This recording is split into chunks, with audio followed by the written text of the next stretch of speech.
ನಮಸ್ಕಾರ ಬಂಧುಗಳೇ, ನಾನು ನಿಮ್ಮ ರವಿ, ನಂಜನಗೂಡಿನ ನಾಮಿನಿ ಕೌನ್ಸಿಲರ್. ಈ ವಿಡಿಯೋ ಮಾಡೋ ಉದ್ದೇಶ ಏನು ಅಂದರೆ, ನಮ್ಮ ನಂಜನಗೂಡಿನ ಟೌನ್ ಏನು ನಮ್ಮ ವಾರ್ಡಿನಲ್ಲಿ ಪ್ರತಿಯೊಂದು ಮನೆಗೂ ಇದೊಂದು ಕರ್ನಾಟಕ ರಾಜ್ಯ ಹಿಂದುಳಿದ ವರ್ಗ ಆಯೋಗ ಬೆಂಗಳೂರು ಇದರ ಒಂದು ಸ್ಟಿಕ್ಕರನ್ನು ಅಳವಡಿಸಿ ಹೋಗ್ತಿದ್ದಾರೆ. ನಮ್ಮ ನಾಗರಿಕರಿಗೆ ಒಂದು ಪ್ರಶ್ನೆ ಮೂಡ್ಬೋದು, ಇದೇನು ಸ್ಟಿಕ್ಕರು, ನಮ್ಮನ್ನೇನು ಕೇಳ್ತಾ ಇಲ್ಲ, ಇದು ಯಾತಿಕ್ಕಾಗಿ ಹಾಕ್ತಿದ್ದಾರೆ, ಮಾಹಿತಿ ಕೊಡ್ತಾ ಇಲ್ಲ ಅಂತ ನಿಮ್ಗೊಂದು ಪ್ರಶ್ನೆ ಮೂಡಿರ್ಬೋದು. ಆದರೆ ಬಂಧುಗಳೇ, ಇದನ್ನ ಏನು ಇವಾಗ ಇದೊಂದು ಸ್ಟಿಕ್ಕರ್ನ KEB ನೌಕರರು ಅಳವಡಿಸಿ ಹೋಗಿರ್ತಾರೆ. ತದನಂತರ ಅಕ್ಟೋಬರ್ 7ನೇ ತಾರೀಕು ಮೇಲೆ ಕರ್ನಾಟಕದ ಸರ್ಕಾರದ ನೌಕರರ ವತಿಯಿಂದ ಬಂದು ಸಾಮಾಜಿಕ ಹಾಗೂ ಶೈಕ್ಷಣಿಕ ಸರ್ವೆ ಮಾಡಲಿದ್ದಾರೆ.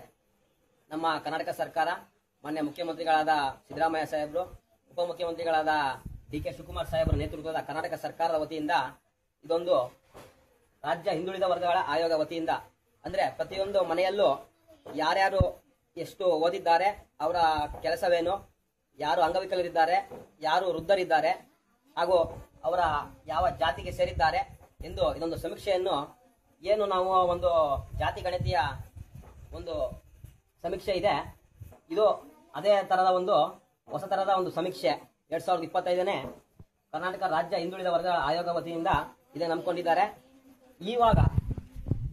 ಇವಾಗ ಬರೀ UHD ID ಅಂತಿದೆ, ಇದನ್ನ ಮಾತ್ರ KEB ಅವರು ಬರೆದು ಹೋಗಿರ್ತಾರೆ. ತದನಂತರ ಕರ್ನಾಟಕದ ಸರ್ಕಾರದ ಅಧಿಕಾರಿಗಳು ಬಂದು ಇದನ್ನ ಸರ್ವೆ ID, ಇದನ್ನ ಅಂದ್ರೆ ನಿಮ್ಮ ಹತ್ರ ಎಲ್ಲಾ ಮಾಹಿತಿಗಳು, ಅಂದ್ರೆ ನಿಮ್ಮ ಆಧಾರ್ ಕಾರ್ಡ್ ಮತ್ತೆ ನಿಮ್ಮ ವೋಟರ್ ID ಎಲ್ಲ ಸಮೀಕ್ಷೆ ಮಾಡಿ ಇದರಲ್ಲಿ ನಂಬರ್ ಅನ್ನು ಫಿಲ್ ಮಾಡಿ ಹೋಗ್ತಾರೆ.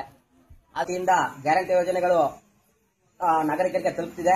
ಅದೇ ರೀತಿ ಮುಂದಿನ ದಿನಗಳಲ್ಲಿ ಇನ್ನೂ ಹಲವಾರು ಯೋಜನೆಗಳು ನಾಗರಿಕರಿಗೆ ಸುಲಭವಾಗಿ ತಲುಪಲು ಇದೊಂದು ಸರ್ವೆ ಇನ್ನೂ ಒಂದು ಒಳ್ಳೆ ಅವಕಾಶ ಆಗುತ್ತದೆ. ಅದರಿಂದ ಎಲ್ಲಾ ನಾಗರಿಕರು ಇದನ್ನ ಸ್ಟಿಕ್ಕರ್ ಅನ್ನ ಎಲ್ಲೆಲ್ಲಿ ಅಳವಡಿಸಿದ್ದಾರೆ ಅದನ್ನ ದಯವಿಟ್ಟು ಯಾರು ತೆಗಲಿಕ್ಕೆ ಹೋಗಬೇಡಿ.